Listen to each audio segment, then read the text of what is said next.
القرآن القرآن القرآن القرآن القرآن القرآن القرآن القرآن الحمد للہ رب العالمین والعاقبۃ للمتقین والصلاۃ والسلام علی رسولہ الکریم اما بعد فاعوذ باللہ من الشیطان الرجیم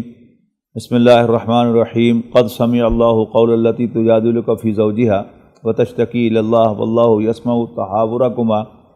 ان اللہ سمیع بصیر۔ قرآن مجید کا 28واں پارہ سورۃ المجادلہ کی اس آیہ مبارکہ سے شروع ہوتا ہے اور اس کے ابتدائی کلمات قد سمع اللہ سے پہچانا جاتا ہے۔ سورۃ المجادلہ ایک اہم ایشوز پر گفتگو کرتی ہے اور وہ ہے زہار۔ زہر کہتے ہیں پیٹھ کو، اور عربوں میں یہ ایک رواج تھا، عربوں کے ہاں یہ ایک طریقہ تھا کہ وہ جب کہہ دیتے تھے اپنی بیوی کو کہ تیری پیٹھ میری ماں کی پیٹھ جیسی ہے، تو اس کو زہار کرنا کہتے تھے۔ پھر سمجھا جاتا تھا کہ اس شخص کی بیوی اس پر ہمیشہ ہمیشہ کے لیے حرام ہو گئی۔ ایک مسلمان نے اپنی بیوی خولہ بنت ثعلبہ رضی اللہ تعالی عنہما کو زہار کر دیا، اور پھر اس کے بعد کہا کہ اب تم میری بیوی نہیں رہی، تو وہ رسول اللہ صلی اللہ علیہ وسلم کے پاس آئیں اور انہوں نے آ کر آپ سے کہا کہ میرے شوہر نے میرے ساتھ زہار کر دیا ہے۔ آپ نے فرمایا کہ اب تم اس کی بیوی نہیں رہی۔ تو اس نے نبی اکرم صلی اللہ علیہ وسلم سے آرگو کیا کہ اللہ کے رسول، اس میں میرے بچوں کا کیا قصور ہے؟ اگر وہ میرے پاس رہیں گے تو بھوکے مر جائیں گے، اور اگر باپ کے پاس رہیں گے تو میں انہیں دیکھ نہیں سکوں گی۔ پھر اللہ تعالیٰ کی طرف سے یہ آیات نازل ہوئی کہ تمہاری مائیں وہی ہیں جنہوں نے تمہیں جنا ہے، البتہ یہ جو تم نے بیوی اور ماں کو ایک جگہ اکٹھا کیا ہے، ایک جیسا قرار دیا ہے، اس کی سزا ہے۔ اس کو بیان فرمایا کہ یا تو ایک غلام کو آزاد کرو اس سے پہلے کہ تم انہیں چھوؤ، 60 دن کے مسلسل روزے رکھو اس سے پہلے کہ تم انہیں چھوؤ، یا 60 مسکینوں کو کھانا کھلاؤ۔ اور پھر اس کے بعد فرمایا، اس کے بعد ایک اور مضمون آیا اس میں، وہ ہے کہ ان الذین یحادون اللہ ورسولہ کبتوا کما کبت الذین من قبلہم، یقیناً وہ لوگ جو اللہ اور اس کے رسول کی مخالفت کرتے ہیں وہ اسی طرح ذلیل کیے جائیں گے جیسے ان سے پہلے رسولوں کی مخالفت کرنے والے ذلیل کیے گئے۔ قد انزلنا آیات بینات، ہم نے واضح آیات نازل کر دی ہیں، وللکافرین عذاب مہین، اور کافروں کے لیے سخت عذاب ہے۔ اس کے بعد پھر منافقین کی ایک حرکت تھی نجوہ، یعنی رسول اللہ صلی اللہ علیہ وسلم کی نافرمانی کو آپس میں پروموٹ کرنا۔ اس کا نوٹس لیا گیا اور یہ کہا گیا کہ کوئی چند آدمی ایسے نہیں ہوتے کسی جگہ پر، مگر ان میں ایک ان کا رب اللہ تعالیٰ ہوتا ہے بیچ میں جو ان کو سن رہا ہوتا ہے۔ پھر مسلمانوں کو تلقین کی گئی کہ جب بھی تمہیں نجوہ کرنا ہو، سرگوشی کرنی ہو، تو خیر کے لیے اور بھلائی کے لیے اور خدا خوفی کو پروموٹ کرنے کے لیے نجوہ کیا کرو، اور کبھی نجوہ نہ کرو برائی، زیادتی اور رسول صلی اللہ علیہ وسلم کی نافرمانی کو پروموٹ کرنے کے لیے۔ پھر مسلمانوں پر یہ واضح فرمایا کہ یہ جو سرگوشیاں کرتے رہتے ہیں ان سے گھبراؤ مت، یہ تمہارا کچھ بھی بگاڑ نہیں سکیں گے، اللہ تعالیٰ تم پر فضل فرمائے گا۔ اس کی آیت نمبر 14 میں فرمایا الم تر الی الذین تولوا قوما غضب اللہ علیہم، بھلا تم نے ان لوگوں کو نہیں دیکھا جو ایسوں سے دوستی کرتے ہیں کہ جن پر اللہ تعالیٰ ناراض ہے، یعنی یہودیوں کے ساتھ دوستی کرنے والے منافقین۔ ما ہم منکم، نہ وہ تم میں سے ہیں، ولا منہم، نہ ان میں سے ہیں، ویحلفون علی الکذب، اور جھوٹی قسمیں کھاتے ہیں، وہم یعلمون، جانتے بوجھتے ہوئے۔ آیت نمبر 18 میں فرمایا یوم یبعثھم اللہ جمیعا، جس دن اللہ تعالیٰ ان سب کو جمع کرے گا، فیحلفون لہ، تو اس کے سامنے ایسے قسمیں کھائیں گے جیسے وہ تمہارے سامنے قسمیں کھاتے ہیں اور سمجھتے ہیں کہ ان کا کوئی پوائنٹ ہے، الا انہم هم الکاذبون، اصل میں وہ جھوٹے ہیں۔ ایسا کیوں کر رہے ہیں؟ اس لیے کہ شیطان نے انہیں قابو کر لیا ہوا ہے اور انہیں اللہ کی یاد بھلا دی ہے، اللہ کی نصیحت بھلا دی ہے۔ اولئک حزب الشیطان، یہ شیطان کا ٹولہ ہے۔ الا ان حزب الشیطان هم الخاسرون، آگاہ ہو جاؤ کہ شیطان کا ٹولہ ہی نقصان اٹھانے والا ہے۔ آیت نمبر 21 میں بڑی ایک اہم بات فرمائی گئی، کتب اللہ لاغلبن انا ورسلی، اللہ تعالیٰ نے حکم صادر فرما دیا ہے کہ میں اور اس کے پیغمبر، میں اور میرے پیغمبر علیہ السلام لازماً غالب ہو کر رہیں گے۔ ان اللہ قوی عزیز، بے شک اللہ تعالیٰ بالادست حکمت والا ہے۔ یہ وہی مضمون ہے کہ جو پہلے سورہ صافات کے آخر میں گزر چکا ہے کہ اللہ تعالیٰ کی طرف سے یہ بات طے پا چکی ہوئی ہے کہ اللہ تعالیٰ اپنے پیغمبروں کا ساتھ دے گا، انہم لہم المنصورون، کہ یقیناً ان کی مدد کی جائے گی، وَإِنَّ جُنْدَنَا لَهُمُ الْغَالِبُونَ، اور ہماری لشکر ہمیشہ یقیناً غالب ہو کر رہیں گے۔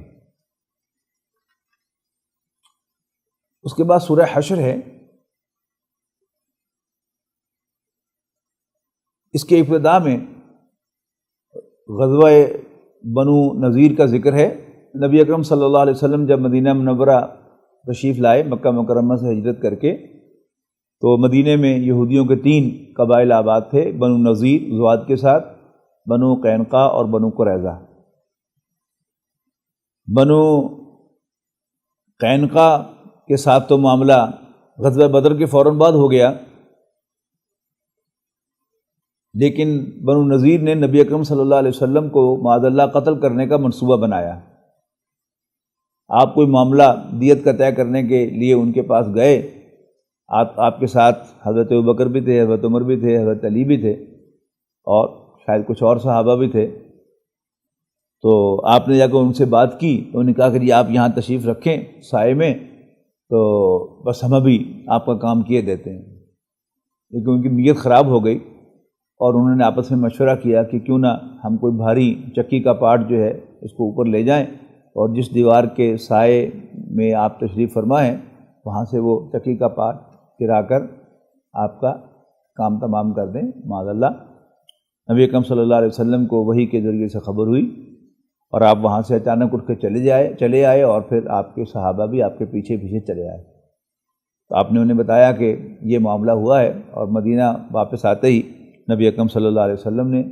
مدینہ کا انتظام ایک صحابی کے ذمہ لگایا، اور پھر خود آپ نے جا کر محاصرہ فرمایا صحابہ کرام کے بعد ان کے قلعوں کا، اور ان کے بڑے مضبوط قلعے تھے، وہ قلعہ بند ہو گئے۔ عبداللہ ابن ابی جو خزرج کا سردار بھی تھا اور منافقوں کا سردار بھی تھا، سب سے بڑا منافق تھا،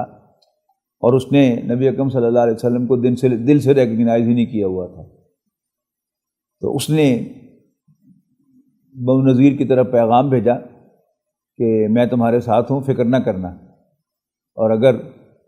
تمہیں نکالا گیا تو ہم بھی ساتھ نکل جائیں گے،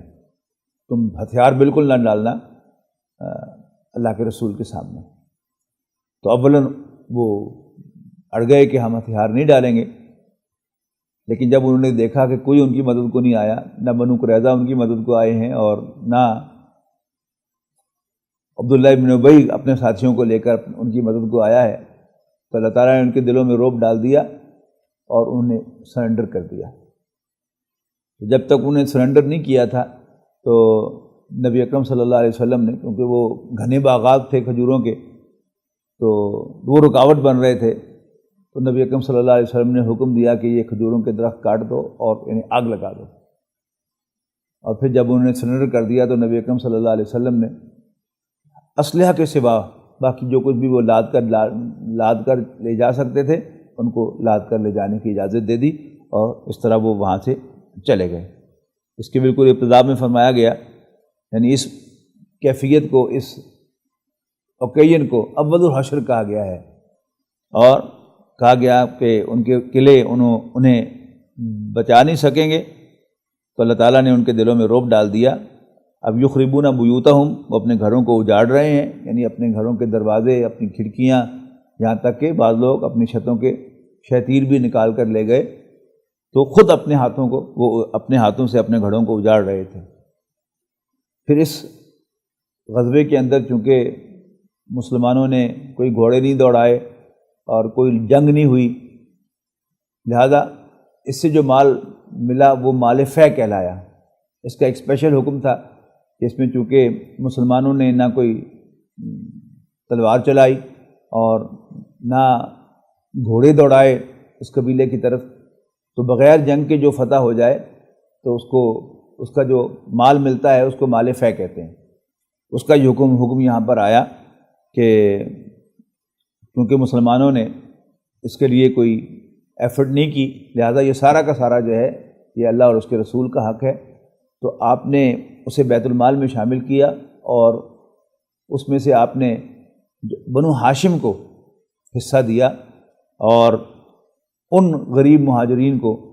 بھی نبی اکرم صلی اللہ علیہ وسلم نے حصہ دیا کہ جن کے پاس کوئی مال نہیں تھا، تاکہ انصار پر سے ان کا بوجھ کم ہو جائے جو مواخات کے نتیجے میں، بھائی چارے کے نتیجے میں ان پر آ گیا تھا۔ اس سورہ مبارکہ کا آخری رکوع بہت گلوریس ہے، جس میں ارشاد ہوا کہ یا ایھا الذین آمنوا، اے ایمان والو، اتقوا اللہ حق تقاتہ، اللہ سے ڈرو جیسا کہ اسے ڈرنے کا حق ہے، ولتنظر نفس ما قدمت لغد، اور ہر شخص کو چاہیے کہ وہ دیکھتا رہے کہ اس نے کل کے لیے آگے کیا بھیجا ہے، یعنی آخرت کے بینک میں کیا جمع کرایا ہے۔ واتقوا اللہ، اور اللہ سے ڈرو، ان اللہ خبیر بما تعملون، بے شک اللہ تعالیٰ جو کچھ بھی تم کرتے ہو اس سے باخبر ہے۔ ولا تکونوا کالذین نسوا اللہ، اور مت ان لوگوں کی طرح ہو جانا کہ جنہوں نے اللہ کو بھلا دیا، فانساہم انفسہم، تو اللہ تعالیٰ نے انہیں خود اپنے آپ سے بھلا دیا۔ یہ سارا جو ویسٹرن تھاٹ ہے جو انسان کی فضیلت کا انکار کرتا ہے، تو گویا اللہ تعالیٰ کی طرف سے سزا ہے کہ وہ اپنے آپ کو نہ پہچان سکے ہو اور دے۔ علامہ اقبال نے بتایا ایک فلسفے کے طالب علم کو کہ ان کا فلسفہ خودی جو ہے وہ اس رکوع سے، یعنی خاص طور پر اس آیت سے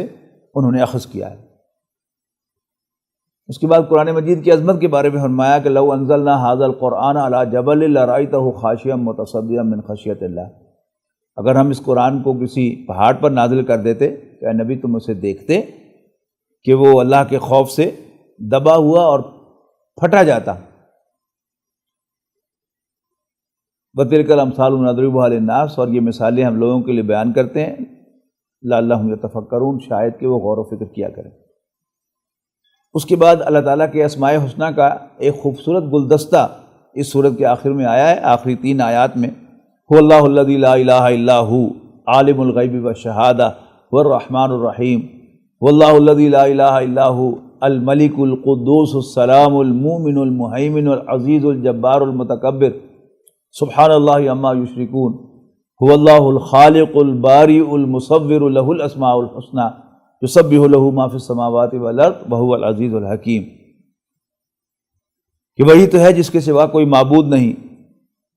وہ چھپی اور کھلی باتوں کا جاننے والا ہے، وہی الرحمن الرحیم ہے، وہی تو ہے جس کے سوا کوئی معبود نہیں، وہ بادشاہ ہے، پاک ذات ہے، امن دینے والا ہے، سلامتی عطا فرمانے والا ہے، نگہبان ہے، بالادست ہے، اور زبردست بڑائی والا ہے، اور جو شرک یہ اس کے ساتھ کرتے ہیں وہ اس سے بالا تر ہے، اس سے پاک ہے۔ وہی تمام مخلوقات کا پیدا کرنے والا، ان کو ظاہر کرنے والا، ان کو بیوٹیفائی کرنے والا، اس کے سارے اچھے نام ہیں، اور آسمان اور زمین میں جو کچھ ہے اس کی تسبیح کرتا ہے، اور وہ بالادست حکمت والا ہے۔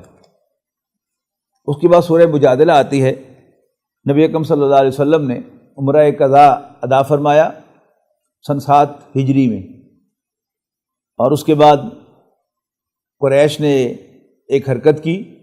کہ نبی اکرم صلی اللہ علیہ وسلم کے الہی اتحادی بنو خزاع پر ان کے دشمن بنو بکر سے اٹیک کرایا،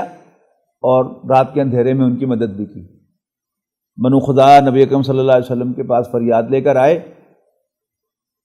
تو آپ نے پیغام بھیجا قریش کی طرف کہ تم خون بہا ادا کرو گے یا تم نے معاہدہ توڑ دیا. تو ابو سفیان نے کہہ دیا کہ معاہدہ توڑ دیا. تو نبی اکرم صلی اللہ علیہ وسلم نے اس کے بعد مکہ مکرمہ پر چڑھائی کرنے کا پروگرام بنایا، لیکن اسے سیکرٹ رکھا. ایک بدری صحابی حاتم بن ابی بلتہ رضی اللہ تعالیٰ عنہ، ان کے اہل و عیال مکہ مکرمہ ہی میں رہتے تھے، تو انہوں نے ایک خفیہ پیغام مکے والوں کی طرف بھیجا ایک عورت کے ہاتھ کہ نبی اکرم صلی اللہ علیہ وسلم تم پر چڑھائی کرنے والے ہیں. نبی اکرم صلی اللہ علیہ وسلم کو وحی کے ذریعے سے خبر ملی اور آپ نے 2 صحابہ کو بھیج کر وہ خط جو ہے وہ برآمد کروا لیا اس عورت سے، اور اس خط کو پڑھا گیا مدینہ منورہ میں مسجد نبوی کے اندر. تو وہ خط حاتم بن ابی بلتہ کا نکلا. حضرت عمر نے عرض کی کہ اللہ کے رسول آپ اجازت دیں تو میں اس منافق کی گردن اڑا دوں. آپ نے کہا نہ بدری صحابی ہے. یعنی اللہ تعالیٰ کے فیصلے پر یقین نبی اکرم صلی اللہ علیہ وسلم اور صحابہ کرام کو اتنا تھا کہ کوئی نہیں بولا. پھر جس کو اللہ کہہ دے میں نے اس کے اگلے پچھلے گناہ معاف کر دیے، تو جو بھی اللہ کا ماننے والا ہے، رسول اللہ صلی اللہ علیہ وسلم کا ماننے والا ہے، اس پر بھی لازم ہے کہ وہ سمجھے کہ واقعی اس کے سارے گناہ جو ہیں وہ صاف ہو گئے. لہذا ان کے خلاف کوئی اقدام نہیں کیا گیا. لیکن یہاں مسلمانوں پر ہماری رہنمائی کے لیے یہ بات واضح کی گئی کہ کافر جو ہیں وہ تمہارے اتنے دشمن ہیں، اگر تمہیں ان پر اگر انہیں تم پر غلبہ حاصل ہو جائے تو وہ تمہارا تکہ بوٹی کر دیں، اور وہ تمہارے بارے میں کوئی خیال نہیں رکھیں گے، کسی رشتہ داری کا بھی کوئی خیال نہیں رکھیں گے، اور اپنا مطلب جو ہے وہ نکالیں گے اور تمہارے خلاف اسالٹ کریں گے. لہذا تم بھی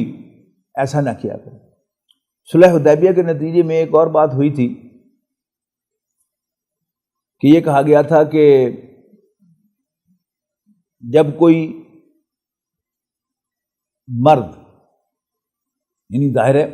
ایک جنرل انڈرسٹینڈنگ جو قریش کے ذہن میں ہوگی وہ تو یہ ہوگی کہ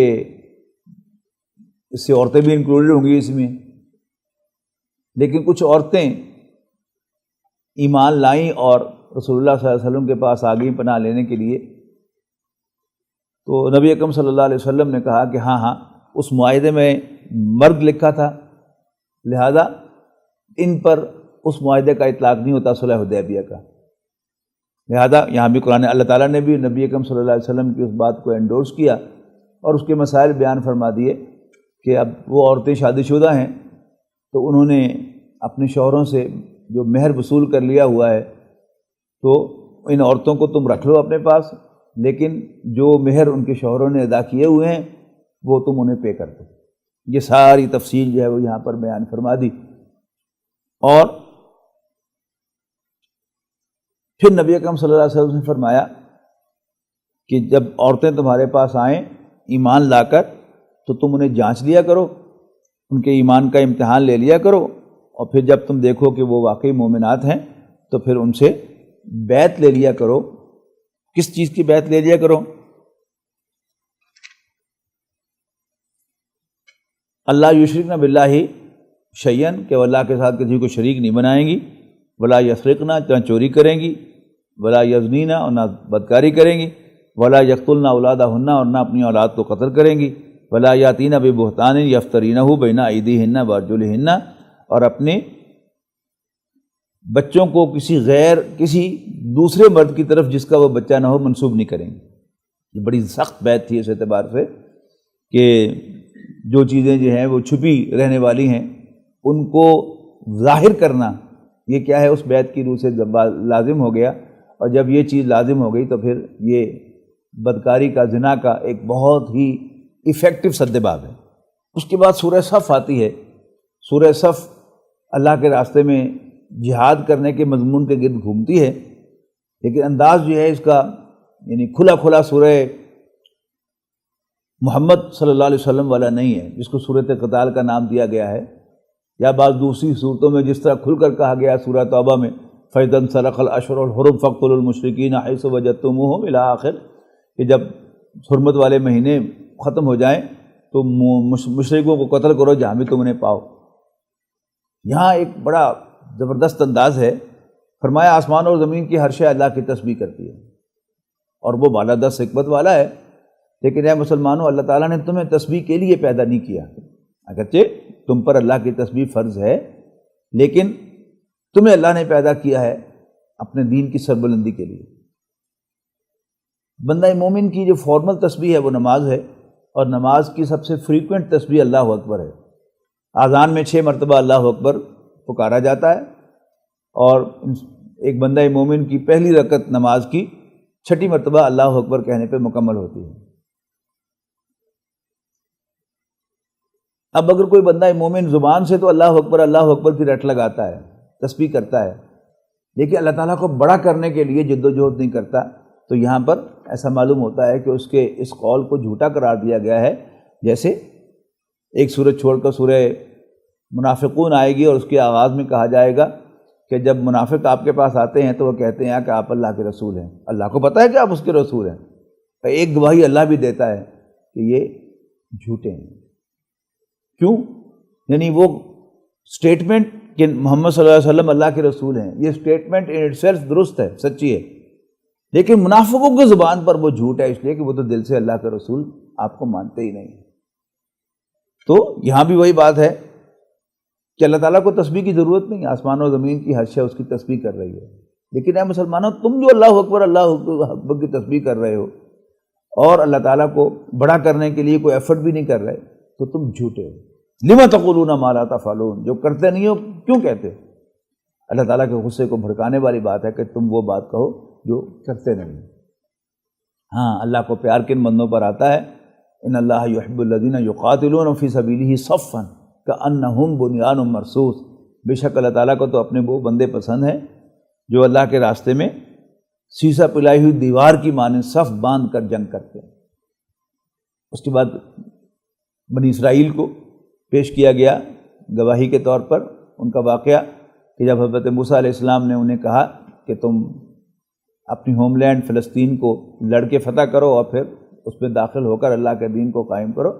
تو انہوں نے انکار کر دیا لڑنے۔ تو اس کا حوالہ دیا، یاد کرو جب موسیٰ نے اپنی قوم سے کہا کہ تم مجھے کیوں ایذا دیتے ہو جب کہ تم جانتے ہو میں تمہاری طرف بھیجا ہوا اللہ کا رسول۔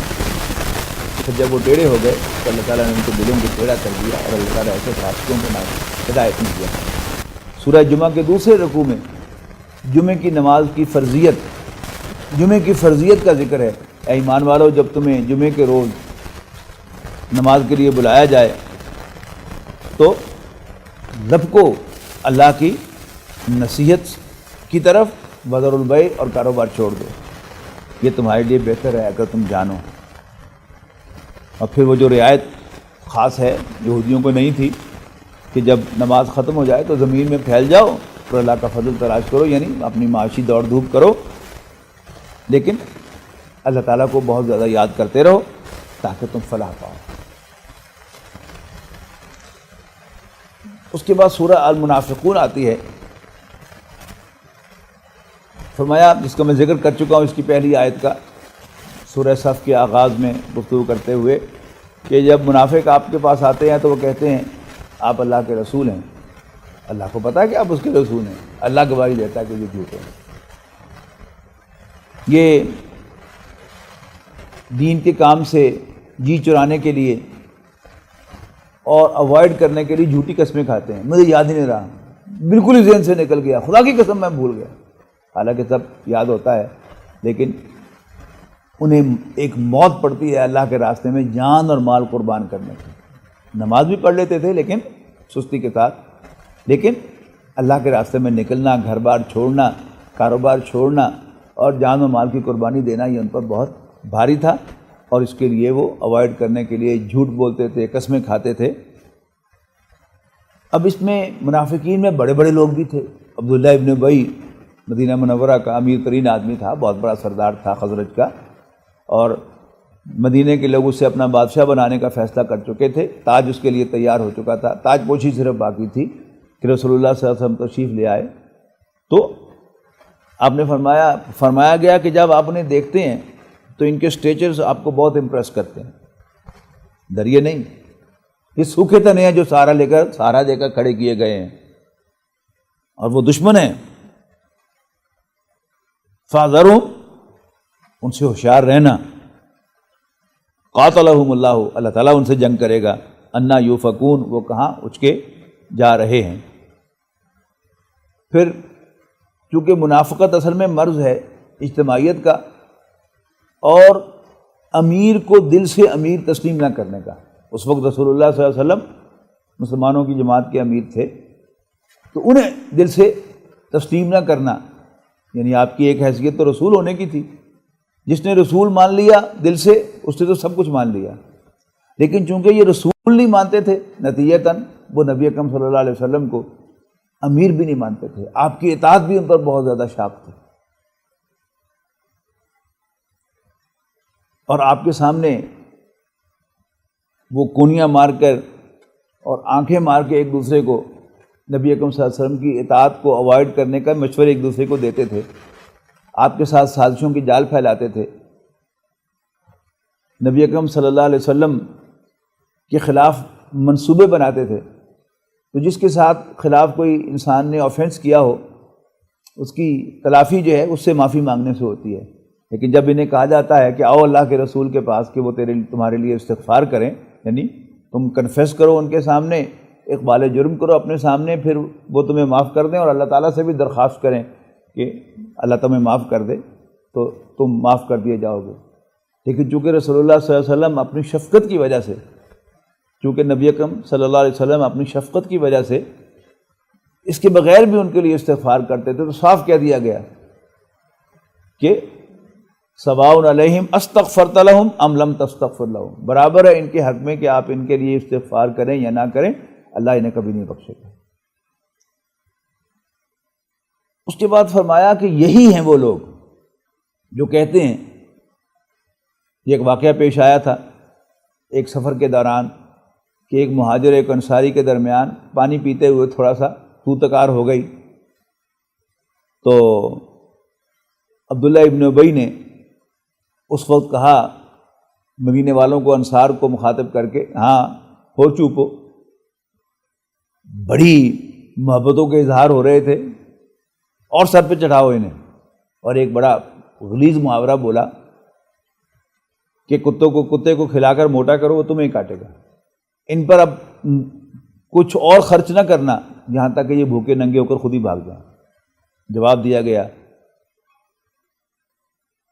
آسمان و زمین کے خزانے تو اللہ تعالیٰ ہی کے ہیں، لیکن ان منافقوں کو اس کا پتہ نہیں ہے۔ پھر اسی موقع پر اس نے کہا کہ اب جب مدینے جانا ہو تو پھر عزت والا ذلیل کو نکال باہر کرے گا، اس کا بھی جواب دیا گیا، فَلِلَّهِ الْعِزَّةُ وَلِرَسُولِهِ وَلِلْمُؤْمِنِينَ وَلَٰكِنَّ الْمُنَافِقِينَ لَا يَعْلَمُونَ، کہ عزت اور اقتدار غلبہ تو اللہ، اس کے پیغمبر اور مسلمانوں کے لیے ہے، لیکن منافقوں کو اس کا پتہ نہیں ہے۔ جو پہلی آیت تھی اس میں کہا تھا لیکن منافقوں کو یہ بات سمجھ نہیں آتی، اور اب کہا گیا وَلَٰكِنَّ الْمُنَافِقِينَ لَا يَعْلَمُونَ، لیکن منافق یہ نہیں جانتے۔ منافقون کے دوسرے رکوع میں کیونکہ نفاق ایک بیماری ہے اور کبھی کوئی شوق سے بیمار نہیں ہوا کرتا، بیماری ہمیشہ لگ جایا کرتی ہے، اور نبی اکرم صلی اللہ علیہ وسلم نے فرمایا کہ نفاق کی بیماری لگ جانے کا خطرہ ہمیشہ مومن کو ہوتا ہے، جس کے پاس ایمان کی پونجی ہے اور وہ ڈر رہا ہوتا ہے کہ کہیں میری یہ پونجی چھن نہ جائے، گم نہ ہو جائے، اور جبکہ منافق کے پاس ہے ہی کچھ نہیں، لہذا اس کے کچھ کوئی خطرہ نہیں ہوتا کہ اس کی کوئی پونجی جو ہے وہ چھن جائے گی۔ تو اگر یہ جراثیم اندر چلے جائیں اور یہ بیماری انسان کو لگ جائے تو اس کا پہلے پریونشن بتایا کہ اس سے بچا کیسے جا سکتا ہے، اور پریونشن کیا ہے؟ اے ایمان والو، کہیں تمہارا مال اور تمہاری اولادیں تمہیں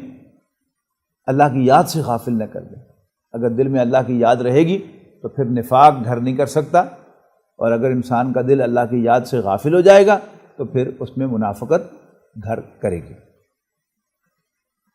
پھر علاج بتایا، علاج کیا ہے کہ جس مال کی محبت نے تمہیں اللہ کی یاد سے غافل کیا، اس مال کی محبت کو دل سے کھرچو، حل چلاؤ، کس کا؟ صدقہ و خیرات کا اور اللہ کے راستے میں خرچ کرنے کا۔ اس سے کیا ہوگا؟ پھر تمہارا دل نرم ہوگا، اور پھر جب اس کے بعد تم اللہ تعالیٰ کی آیات پڑھو گے، اللہ کو یاد کرو گے، تو پھر تمہارے دل میں ایمان پیدا ہوگا اور نفاق جو ہے وہ اس میں سے نکل جائے گا۔ فرمایا کہ اس سے پہلے کہ خرچ کرو، اس دن سے، اس سے پہلے کہ تم میں سے کسی کو موت آئے اور پھر وہ کہے کہ یا اللہ مجھے تو نے کیوں نہ موقع دیا کہ میں صدقہ و خیرات کرتا اور اللہ کے راستے میں خرچ کرتا اور نیکوں میں سے ہو جاتا۔ آخری آیت میں فرمایا کہ اللہ تعالیٰ کسی کے لیے بھی موت کے وقت کو مؤخر نہیں کیا کرتا جب وہ آ جائے اس کا وقت، اور اللہ تعالیٰ کو معلوم ہے، واللہ خبیر بما تعملون، کہ اگر ایسا ہو بھی جائے تو تم کیا تیر مارو گے۔ اس کے بعد سورہ تغابن ہے، اس کا آغاز بھی تسبیح سے ہے۔ آسمان اور زمین کی ہر شے اللہ کی تسبیح کرتی ہے، اسی کی بادشاہی ہے اور اسی کی حمد ہے، اور وہ ہر چیز پر قادر ہے۔ فرمایا وہی تو ہے جس نے تم سب کو پیدا کیا ایک جیسا ہی، فمنکم کافر ومنکم مومن، لیکن تم میں سے کچھ کافر ہیں اور کچھ مومن ہیں۔ واللہ بما تعملون بصیر، اور جو کچھ بھی تم کر رہے ہو اللہ تعالیٰ اسے دیکھ رہا ہے۔ اس کے بعد فرمایا کہ اللہ تعالیٰ نے آسمانوں اور زمین کو بامقصد پیدا کیا، اور آسمانوں اور زمین کی تخلیق سے جو آغاز ہوا تھا سلسلہ کون و مکان کا، تو سب سے ٹاپ پر اللہ تعالیٰ نے انسان کو پیدا کیا۔ وَصَوَّرَكُمْ، یعنی اللہ تعالیٰ نے آسمانوں اور زمین کو برحق پیدا کیا، وَصَوَّرَكُمْ، اور تمہاری صورتیں بنائیں، فَأَحْسَنَ صُوَرَكُمْ، اور کیا ہی خوبصورتیں بنائیں، وَإِلَيْهِ الْمَصِيرُ، لیکن یہ صورتیں ایسے نہیں بنائی اللہ تعالیٰ نے کہ آئیں کھائیں اور ڈکاریں اور چلے جائیں، نہیں، وَإِلَيْهِ الْمَصِيرُ، اللہ تعالیٰ ہی کے حضور ان کا لوٹنا ہوگا، ان کی پیشی ہوگی، ان کا اینڈ جو ہوگا وہ اللہ تعالیٰ کے پاس ہوگا۔ یہ کائنات اللہ تعالیٰ نے جو بنائی بامقصد حق کے ساتھ، اور اس کا فوکس انسان ہے، اس کا تو کوئی انکار نہیں کر سکتا کہ اس کائنات کی ہر چیز انسان کی سروس پہ لگی ہوئی ہے، اور وہ لگائی گئی ہے بائی ایکسیڈنٹ۔ ایسے کام نہیں ہوا کرتے دنیا میں، اور کوئی کام ایسا بامقصد بائی ایکسیڈنٹ ہو جائے تو پیش کرے کوئی جو دعویٰ کرتا ہے کہ یہ کائنات بائی ایکسیڈنٹ خود بخود پیدا ہوئی ہے، ہرگز نہیں ہوئی۔ اللہ تعالیٰ نے بامقصد پیدا کیا، اور اس کائنات کی ہر چیز کا مقصد ہمیں دن بدن اور واضح ہوتا چلا جا رہا ہے ہماری علم کی ترقی سے، کہ انسان ہے۔ سورج بھی اس کا خادم، چاند بھی اس کا خادم، ہوائیں بھی اس کے خادم، سمندر بھی اس کے خادم، آسمان بھی برساتا ہے، اور دن رات جو ہے وہ سورج کے اس نظام کے ساتھ وابستہ ہیں جس سے انسان کی لائف جو ہے وہ وابستہ ہے۔ تو انسان اس کا فوکس ہے، لیکن اگر یہ مان لیا جائے کہ انسان بیکار جانے والا ہے، یہ بس آ کے زندگی گزار کے مر کے ختم ہو جانے والا ہے، تو پھر اس کا مطلب یہ ہے کہ پھر یہ پوری کائنات بھی بیکار ہے۔ اگر اس کا مقصد بیکار ہے تو پھر یہ بھی بیکار ہے۔ تو وَإِلَيْهِ الْمَصِيرُ، اسی کی طرف تم سب کا اینڈ ہے، واپس لوٹنا ہے۔ اللہ تعالیٰ کے علم کے بارے میں یہاں ایک بڑی گلوریس آیت آئی ہے، ان تین پہلوؤں سے اللہ تعالیٰ کے علم کو بیان کیا گیا ہے۔ یعلم ما فی السماوات والارض، آسمانوں اور زمین یعنی پوری کائنات میں جو کچھ بھی ہے اللہ تعالیٰ اس کو جانتا ہے، کچھ چیز رہ گئی نہیں، مزید وعدے کیا۔ وَيَعْلَمُ مَا تُسِرُّونَ وَمَا تُعْلِنُونَ، اور جو کچھ تم چھپا کر کرتے ہو اور جو اعلانیہ کرتے ہو اسے بھی جانتا ہے۔ مزید برآں وَهُوَ عَلِيمٌ بِذَاتِ، وَاللَّهُ عَلِيمٌ بِذَاتِ الصُّدُورِ، اور اللہ تعالیٰ تو سینوں کے بھیدوں کا جاننے والا ہے۔ ان چار آیات میں ایمان باللہ کو بیان کیا، اور پھر دو آیات ایمان بالرسالت پر آئیں۔ مسلمانوں کیا تم تک خبریں نہیں آئیں ان کافروں کی جو پہلے ہو گزرے ہیں؟ فذاقوا وبال امرہم، تو انہوں نے اپنے کاموں کی سزا کا مزہ چکھ لیا۔ وَلَهُمْ عَذَابٌ أَلِيمٌ، اور ان کے لیے ایک دردناک عذاب آگے مزید ہے۔ ایسا کیوں ہوا؟ یہ اس لیے ہوا کہ ان کے پاس ان کی طرف بھیجے ہوئے اللہ تعالیٰ کے پیغمبر واضح نشانیاں لے کر آتے تھے، لیکن وہ ان سے کہتے تھے اور بشر یہدوننا، کیا ایک انسان ہماری رہنمائی کرے گا؟ فکفروا، یہ کہہ کے انہوں نے انکار کر دیا، وتولوا، اور منہ موڑ لیا ہدایت سے، واستغنى اللہ، اللہ تعالیٰ نے بھی بے پرواہی برتی، واللہ غنی حمید، اور اللہ تعالیٰ بے نیاز ہے، انڈیپینڈنٹ ہے اور حمد کیا گیا ہے۔ اس کے بعد ایک آیت میں ایمان بالآخرت کا بیان ہے، زعم الذین کفروا ان لن یبعثوا، کافروں کو زعم ہے کہ وہ دوبارہ اٹھائے نہیں جائیں گے، قل بلا وربی لتبعثن، کہہ دو کیوں نہیں، میرے رب کی قسم تم ضرور اٹھائے جاؤ گے، ثم لتنبؤن بما عملتم، اور پھر تمہیں تمہارے اعمال جتلائے جائیں گے، وذالک علی اللہ یسیر، اور ایسا کرنا اللہ تعالیٰ پر بہت آسان ہے۔ فآمنوا باللہ ورسولہ، اب ایمان کی دعوت ہے، بس مانو اللہ اور اس کے رسول کو، والنور الذی انزلنا، اور اس روشنی کو، اس نور کو جو ہم نے نازل کیا ہے، اور جو کچھ بھی تم کرتے ہو اللہ تعالیٰ اس سے باخبر ہے۔ اب جو کمی تھی یعنی ایمان بالآخرت ایک ہی آیت میں بیان ہوا تھا، اب وہ کمی پوری کی جائے گی، یوم یجمعکم لیوم الجمع ذالک یوم التغابن، وہ دن جس دن اللہ تعالیٰ تم سب کو جمع کرے گا، اور وہ ہے ہار جیت کے فیصلے کا اصل دن۔ تو جو کوئی بھی اللہ پر ایمان رکھے گا اور نیک عمل کرے گا، اللہ تعالیٰ اسے ایسے باغات میں داخل کرے گا جن کے نیچے نہریں بہتی ہوں گی، ہمیشہ ہمیشہ ان کے اندر رہنے کے لیے، ذالک الفوز العظیم، یہ ہوگی بڑی کامیابی۔ والذین کفروا وکذبوا بآیاتنا، رہے وہ لوگ کہ جو کافر ہیں، جبکہ وہ لوگ کہ جو کفر کریں گے اور ہماری آیات کو جھوٹا قرار دیں گے، اولئک اصحاب النار، یہ اہل جہنم ہوں گے، خالدین فیہا، اس میں ہمیشہ رہیں گے، وبئس المصیر، اور بہت برا ٹھکانہ ہے۔ اس کے بعد جو کچھ بھی اس کائنات میں ہو رہا ہے اس کے بارے میں کہا جا رہا ہے کہ وہ بائی ایکسیڈنٹ نہیں ہو رہا، ما اصاب من مصیبت الا باذن اللہ، نہیں آتی کوئی مصیبت مگر اللہ کی اجازت سے، اور جو اللہ تعالیٰ پر ایمان رکھتا ہے اللہ تعالیٰ اس کے دل کو موقع پر ڈائریکٹ کرتا ہے۔ یعنی ایک شخص اللہ تعالیٰ پر بھروسہ کرنے پر بڑا خطاب کر سکتا ہے پراسر، لیکن جب اس پر کوئی مصیبت آئے تو اسے یاد ہی نہ رہے کہ اللہ تعالیٰ نے بھیجی، تو اللہ تعالیٰ بندہ مومن کے دل کو ڈائریکٹ کرتا ہے اللہ تعالیٰ کی طرف۔ اس کے بعد فرمایا کہ تمہارا اصل کام کیا ہے کہ تم اللہ اور اس کے رسول کا کہنا مانو، تمہیں جو کچھ ملنا ہے وہ اللہ تعالیٰ نے طے کیا ہوا ہے، تم پر جو حالات بیتنے ہیں وہ اللہ تعالیٰ نے پہلے سے طے کیے ہوئے لکھے ہوئے ہیں، لہذا تمہارا کام کیا ہے، اطیعوا اللہ واطیعوا الرسول، اللہ اور اس کے رسول کا کہنا مانو، اور اگر تم نے منہ پھیرا تو ہمارے رسول کے ذمہ تو صرف وضاحت سے پہنچانا ہے۔ پھر فرمایا اللہ کے سوا کوئی معبود نہیں ہے، اور مومنوں کو اللہ تعالیٰ ہی پر توکل کرنا چاہیے۔ اس کے بعد آئلی زندگی میں جو ایمان کے ثمرات ہیں ان کا ذکر کیا، یا ایھا الذین آمنوا ان من ازواجکم واولادکم عدوا لکم فاحذروہم، اے ایمان والو تمہاری بیویوں اور تمہاری اولاد میں سے کچھ تمہارے دشمن ہیں، بس تم ان سے ہوشیار رہو، لیکن اگر تم اگنور کرو گے اور چشم پوشی کرو گے اور معاف کر دو گے تو اللہ تعالیٰ بھی بخشنے والا مہربان ہے۔ بیویاں اور اولاد، ان میں بہت سی چیزیں مشترک ہیں، ایک تو یہ کہ دونوں ناشکرے ہیں، no matter what you do for your children, آپ ان سے پوچھ کے دیکھیں تو اتنی لمبی لسٹ دیں گے کہ ہمارے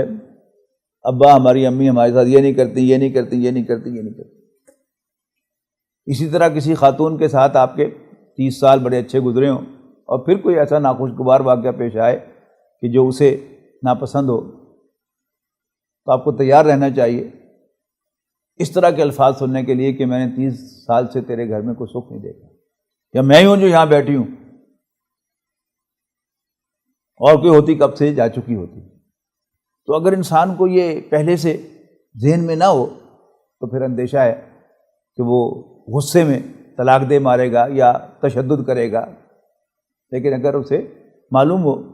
کہ یہ بچوں کی طرح ہے، نہ شکری جو ہے اس کی گھٹی میں ہے. اور دوسرا جو رسول اللہ صلی اللہ علیہ وسلم نے فرمایا کہ تم زبان بہت چلاتی ہو، بچہ بھی بگڑ جائے، لان تان پہ آ جائے تو وہ بولتا چلا جائے گا، ایسی عورت بھی. اگر بندہ مومن کو یہ یاد رہے کہ یہ دونوں جذباتی ہیں، دل کے برے نہیں ہوتے لیکن جذبات میں آگے بہت کچھ کہتے ہیں، تو پھر ان کو غصہ نہیں آتا. لہذا 3 الفاظ ایک ہی بات کے لیے اگر تم درگزر کرو گے، اگنور کرو گے، چشم پوشی کرو گے اور معاف کر دو گے تو اللہ تعالیٰ بھی بخشنے والا مہربان ہے. اس کے بعد ایک جوڑا آتا ہے 28ویں پارے کے آخر میں، سورۃ طلاق اور سورۃ تغابن. ان دونوں صورتوں کا ابتدائی حصہ جو ہے وہ آئلی زندگی سے متعلق ہے. سورۃ طلاق میں جو اس کی انتہائی صورت ہے کہ میاں بیوی کے درمیان موافقت پیدا نہ ہو سکے اور نوبت طلاق تک چلی جائے، اس کا ذکر سورۃ طلاق میں ہے. اس کے مسائل بھی یہاں پر بیان کر دیے. لیکن اس میں ایک بڑی خاص بات آئی ہے. یعنی طلاق ایک ایسا معاملہ ہے کہ جو ناپسندیدہ بھی ہے اور پریشان کن بھی ہے، مرد کے لیے بھی عورت کے لیے بھی. کمپلیکیشنز لیے ہوئے ہے بہت زیادہ، اولاد کے لیے بھی.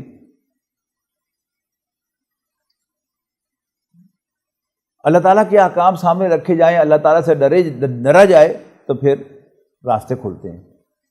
اگر طلاق کے بعد عورت یا مرد وکیل کے پاس چلے جائیں مشورہ کرنے کے لیے تو وکیل دونوں سے یہی کہے گا کہ آپ کے ہاتھ میں تو کچھ بھی نہیں ہے. پھر آپ کو بھی اب 2 مقدمے جو ہیں وہ اپنے مخالف فریق کے خلاف دائر کرنے پڑیں گے جھوٹے، تب آپ کے ہاتھ کچھ آئے گا. تو ہمیں سے اچھے لوگ جو ہیں وہ جھٹ تیار ہو جاتے ہیں، فیس دے دیتے ہیں کہ ہاں جی آپ مقدمہ دائر کریں.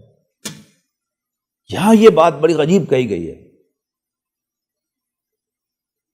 فرمایا اس بات کی اللہ تعالیٰ نصیحت کرتا ہے ہر اس شخص کو جو اللہ پر اور آخرت پر ایمان رکھتا ہے. وَمَن يَتَّقِ اللَّهَ يَجْعَل لَّهُ مَخْرَجًا، اور جو کوئی بھی اللہ سے ڈرے گا اللہ تعالیٰ اس کے لیے کوئی وے آؤٹ نکالے گا. نمبر 1. نمبر 2 وَيَرْزُقْهُ مِنْ حَيْثُ لَا يَحْتَسِبُ، اور اسے وہاں سے دے گا جہاں اس کا وہم و گمان بھی نہیں ہوگا. نمبر 3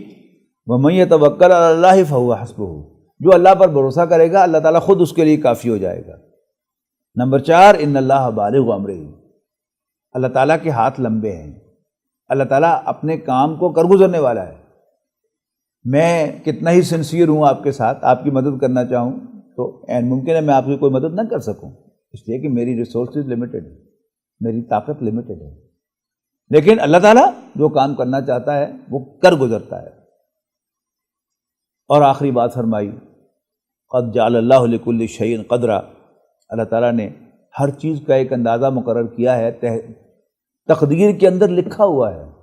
یعنی وہ جو انسان کو پریشانی ہوتی ہے کاش ایسا نہ ہوتا، کاش میں یہ الفاظ منہ سے نہ نکالتا، کاش میں نے ایسا نہ کہا ہوتا، کاش وہ،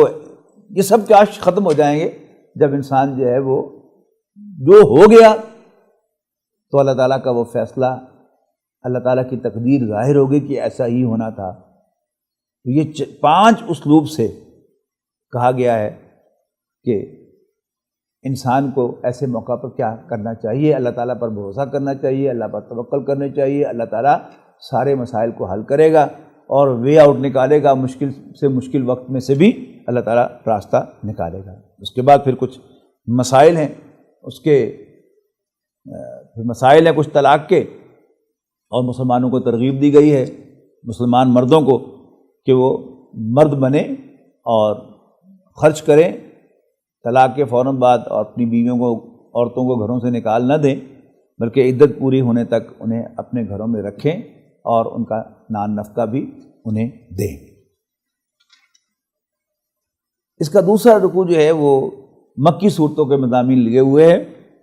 کہ وَكَأَيٍّ مِّن قَرْيَةٍ أَتَتْ عَنْ أَمْرِ رَبِّهَا وَرُسُلِهِ فَحَاسَبْنَاهَا حِسَابًا شَدِيدًا وَعَذَّبْنَاهَا عَذَابًا نُكْرًا. وَكَأَيٍّ مِّن قَرْيَةٍ أَتَتْ عَنْ أَمْرِ رَبِّهَا، کتنی ہی بستیاں ہیں جن کے رہنے والوں نے سرکشی کی،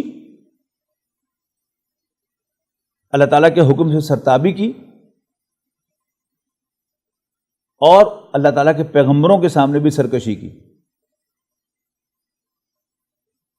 تو ہم نے ان سے کڑا حساب لیا اور انہیں ایسا عذاب دیا کہ جو پہلے کبھی کسی نے نہ دیکھا تھا نہ سنا تھا۔ اور پھر یہ مضمون جو ہے وہ آخر تک چلا۔ آخری آیت میں فرمایا اللہ الذی خلق سبع سماوات ومن الارض مثلہن، اللہ تعالیٰ ہی تو ہے کہ جس نے 7 آسمان پیدا کیے اور ویسی ہی زمینیں بھی۔ بعض لوگوں نے اس سے 7 بر اعظم مراد لیے ہیں، باقی کچھ نہیں کہہ سکتے ہم کہ جیسے ہماری یہ زمین ہے، ہمارا یہ گلوب ہے، ایسا کوئی اور گلوب بھی ہو۔ اللہ تعالیٰ کی ریسورسز ان لمیٹڈ ہیں، اللہ تعالیٰ کی طاقت ان لمیٹڈ ہے، اللہ تعالیٰ کی قدرت ان لمیٹڈ ہے۔ یتنزل الامر بینہن، اور اللہ تعالیٰ کے احکام ان کے اندر اترتے ہیں۔ لتعلموا ان اللہ علی کل شیء قدیر، تاکہ تم جان لو کہ اللہ تعالیٰ ہر چیز پر قادر ہے، اور یہ بھی کہ وَأَنَّ اللَّهَ قَدْ أَحَاطَ بِكُلِّ شَيْءٍ علما، اللہ تعالیٰ کے علم نے ہر چیز کا احاطہ کیے ہوئے۔ 28ویں پارے کی آخری سورت سورۃ تحریم ہے۔ یہ آئلی زندگی کے دوسرے پہلو پر سب سے پہلے بحث کرتی ہے، اور وہ کیا ہے کہ میاں بیوی کے درمیان اتنی موافقت پیدا ہو جائے کہ وہ ایک دوسرے کو خوش کرنے کے لیے اللہ تعالیٰ کی حدود کو پامال کرنے لگے، حلال کو حرام اور حرام کو حلال بنائیں۔ اس کے پیچھے ایک واقعہ بھی ہے نبی اکرم صلی اللہ علیہ وسلم کی حیات طیبہ کا، کہ نبی اکرم صلی اللہ علیہ وسلم عصر کی نماز کے بعد اپنی تمام ازواج کے یہاں ایک فلائنگ وزٹ کیا کرتے تھے۔ کچھ دیر بیٹھتے تھے، حال احوال پوچھتے تھے، پھر اگلی اہلیہ کے ہاں، پھر اگلی کے ہاں، پھر اگلی کے ہاں۔ تو حضرت زینب بنت جحش رضی اللہ تعالی عنہا کے ہاں کہیں سے مغافیر کا شہد آیا، اور جب نبی اکرم صلی اللہ علیہ وسلم ان کے پاس سے اٹھنے لگتے تو وہ کہتے ہیں اللہ کے رسول آپ کو میں شہد کا شربت پیش کروں؟ تو آپ کو شہد بہت پسند تھا، تو آپ کہتے ہیں ہاں ہاں ضرور۔ تو وہ ذرا تھوڑی سی دیر لگا کر وہ شربت بنا کر لا کے پیش کرتی۔ اب جو بعد والی ازواج تھیں جو آپ کی منتظر ہوتی تھیں کہ آپ ابھی تشریف لانے والے ہیں، ان کو تشویش ہوئی کہ نبی اکرم صلی اللہ علیہ وسلم زینب کے ہاں زیادہ دیر کیوں قیام فرماتے ہیں۔ تحقیق کی تو پتہ چلا کہ مغافیر کا شہد ان کے ہاں کہیں سے آیا ہے، اس کا شربت پیش کرتی ہیں۔ تو انہوں نے ایک ایکا کیا کہ زینب کے پاس سے، زینب بنت جحش کے پاس سے اٹھ کے جس کے پاس بھی رسول اللہ صلی اللہ علیہ وسلم آئے تو وہ ان سے کہے کہ آپ کے منہ میں سے اسمیل آ رہی ہے۔ تو آپ نے سوچا کہ اور تو میں نے کچھ نہیں کھایا، ہاں زینب کے ہاں میں نے وہ شہد کا شربت پیا ہے۔ اور پھر ایک اہلیہ سے آپ نے کہہ دیا کہ اچھا اگر ایسی بات ہے تو پھر میں آئندہ شہد نہیں کھایا کروں گا، اور کہا کہ بس کسی کو بتانا نہ۔ ایک تو عورت کی نیچر جو سکناپا ہے وہ ظاہر ہو گئی کہ جو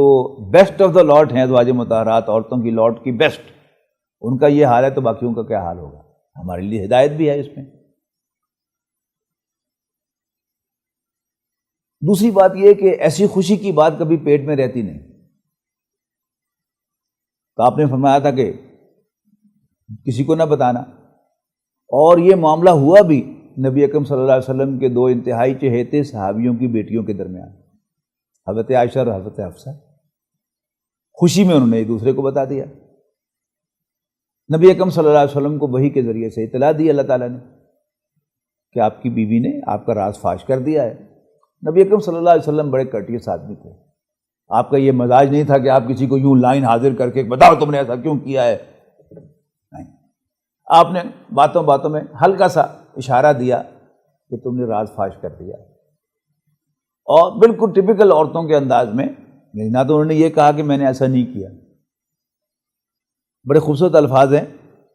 کہ نبی اکرم صلی اللہ علیہ وسلم نے جب انہیں جتلایا تھوڑا سا حوالہ دیا، باقی گول کر دی بات۔ قالت من انبا کہا تھا، تو کہنے کہ آپ کو کس نے بتایا ہے؟ آپ کو کس نے بتایا؟ قال نبانی العلیم الخبیر، نبی اکرم صلی اللہ علیہ وسلم نے فرمایا کہ مجھے علیم و خبیر ہستی نے خبر دی۔ بعض شوہر وہ ہوتے ہیں کہ جو بڑے سخت گیر ہوتے ہیں۔ وہ ایک خاتون اپنی سہیلی سے کہہ رہی تھی کہ شکر ہے شاہ جی نے میں نے فٹو منہ کیا ہے، یعنی اس کا شوہر اسے بلاتا نہیں تھا،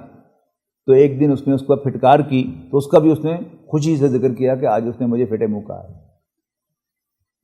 لیکن جب شوہر بہت نرم دل ہو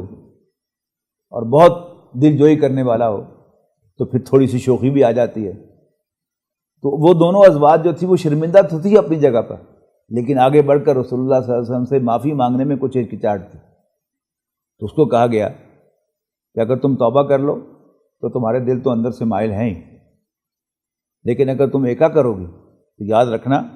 اللہ تعالیٰ اپنے نبی کا پشت پناہ ہے، جبرائیل بھی اور سارے نیک مسلمان بھی ان کے پشت پناہ ہیں، خواہ وہ تمہارے باپ ہی کیوں نہ ہو، والملائکۃ بعد ذالک ظہیر، اور آن ٹاپ آف دیٹ سب کے سب فرشتے بھی اللہ کے پیغمبر کے طرفدار ہیں۔ اور پھر سب بیویوں کو خطاب کر کے فرمایا گیا، یعنی یہ دوسرا مقام ہے کہ جہاں قرآن مجید میں اللہ تعالیٰ نے ازواج مطہرات کو شرف تخاطب بخشا ہے، یعنی عورتوں کی باقی باتیں جو ہیں وہ نبی اکرم صلی اللہ علیہ وسلم سے کہی گئی ہیں کہ آپ عورتوں سے کہہ دیجئے، بیویوں سے، بیٹیوں سے کہہ دیجئے، لیکن یہ دو مقامات ہیں ایک سورہ احزاب میں 21ویں اور 22ویں پارے کے جنکشن پہ جو آیات ہیں، یا نساء نبی لستن کاحد من النساء، اے نبی کی بیویوں تم عام عورتوں جیسی نہیں ہو، اور یہاں اس مقام پر یہ دو آیات جو ہیں ان میں نبی اکرم صلی اللہ علیہ وسلم کی ازواج کو، یعنی پہلی آیت میں دونوں کو، حضرت حفصہ اور حضرت عائشہ کو خطاب کیا گیا ہے، اور اگلی آیت میں تمام بیویوں سے خطاب کیا گیا ہے، عسیٰ ربہ ان طلقکن، کیا جب اگر پیغمبر صلی اللہ علیہ وسلم تمہیں طلاق دے دیں تو اللہ ان کا رب ان کے لیے ریپلیس کر دے تم سے بہتر بیویاں،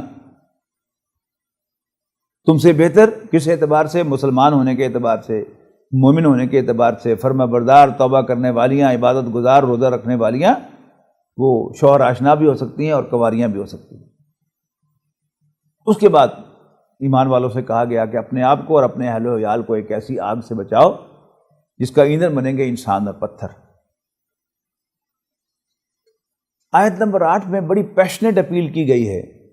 مسلمانوں سے کہ اللہ کی جناب میں توبہ کرو، یا ایھا الذین آمنوا توبوا الی اللہ توبۃ نصوحا، اے ایمان والو اللہ کی جناب میں، اللہ کے حضور سچی توبہ کرو۔ کیا جب اللہ تعالیٰ تمہارے گناہوں کو، تمہاری برائیوں کو تم سے دور کر دے اور تمہیں ایسے باغات میں داخل کرے جن میں نہریں بہتی ہوں، اس روز جس دن اللہ تعالیٰ اپنے پیغمبر صلی اللہ علیہ وسلم اور ان کے ساتھی ایمان والوں کو رسوا نہیں کرے گا۔ ان کا نور، اس کا ذکر تھا سورہ حدید میں، اس کا پھر ذکر کر دیا کہ ان کا نور ان کے داہنی طرف اور ان کے سامنے ان کے ساتھ ساتھ دوڑ رہا ہوگا۔ اس کی آخری 3 آیات بڑی زبردست ہیں جو یہ بتاتی ہیں کہ اگرچہ دنیاوی اعتبار سے ایک گھر میں رہنے والے افراد جو ہیں وہ ایک دوسرے پر ڈیپینڈنٹ ہوتے ہیں، لیکن آخرت میں ہر شخص اپنا محاسبہ فیس کرے گا، یعنی گھر کے اندر رہتے ہوئے بھی جو اس کی رسپانسبلٹی تھی انڈیویجولی وہ اس نے ادا کی تو وہ انعام پائے گا، اور اگر نہیں کی تو پھر وہ سزا کا مستحق ہوگا۔ 3 مثالیں بیان فرمائیں۔ پہلی مثال کافر عورتوں کے لیے حضرت نوح کی بیوی کی اور حضرت لوط کی بیوی کی مثال بیان فرمائی کہ کانتا تحت عبدین من عبادنا صالحین، وہ دونوں ہمارے 2 انتہائی نیک بندوں کے ماتحت تھیں، لیکن چونکہ انہوں نے اپنے شوہروں کے ساتھ وفا نہیں کی، خیانت کی، ان کے راز ان کے دشمنوں کو بتائے، لہذا ان کے شوہر ان کو کچھ فائدہ نہ پہنچا سکے، اور کہا جائے گا داخل ہو جاؤ تم آگ میں عام داخل ہونے والوں کے ساتھ، یعنی کوئی A کلاس B کلاس نہیں ملے گی وہاں پر۔ دوسری مثال بیان فرمائی فرعون کی بیوی کی، آسیہ سلام علیہا کی، کہ وہ فرعون کی بیوی تھی، یہ اپوزٹ مثال ہے نا۔ لیکن اذ قالت رب ابن لی عندک بیتا فی الجنہ، جب انہوں نے کہا ربا میرے لیے ایک جنت میں اپنے پاس ایک گھر بنا اور مجھے فرعون اور اس کے ظلم سے نجات دے۔ اور پھر آخر میں مثال بیان فرمائی نور علی نور کی، حضرت مریم سلام علیہا، ان کا گھرانہ بھی نیک تھا، ان کی ماں بھی انتہائی نیک خاتون تھی، ان کا باپ بھی نیک آدمی تھا، اور وہ خود بھی انتہائی نیک تھی، انہوں نے اپنی شرمگاہ کی حفاظت کی تو اللہ تعالیٰ نے اس میں اپنی روح کو پھونک دیا، اور پھر انہوں نے اللہ تعالیٰ کے کلمات اور اس کی کتابوں کی تصدیق کی، وَكَانَتْ مِنَ الْقَانِتِينَ، اور وہ انتہائی فرما برداروں میں شامل ہو گئیں۔ بارک اللہ لی و لکم فی القرآن العظیم ونفعنی و ایاکم بالآیات و ذکر الحکیم۔